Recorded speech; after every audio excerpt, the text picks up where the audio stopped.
Бирок чынында мына 14 миллиард бүгүнкү сом бул ушу медицина тармагына бир багытында жумшалган акча болуп атат. Биз бүгүн ушу 14 миллиардды кандай жумшайсыңар, эмне кыласыңар? Кантип жаранга жетет деген маанинде иштешибиз керек деп. А биз болсо баягы эле адаттагыдай кадровый назначение талашып атасыңар. Депутаттар, комиссиялар сунуш берип атса, көгөрүп туруп аласыңар. Жок, татыктуу адистер, жакшы жигиттер, балдар деп мактап атасыңар.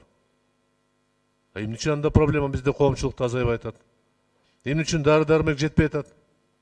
Эмне үчүн саламаттык сактоо система ар бирөө тийиштүү болбой атат? Эмне үчүн врачтардын кесепетинен, туура эмес кылган ишинен адамдар өмүрүнөн ажырап атат?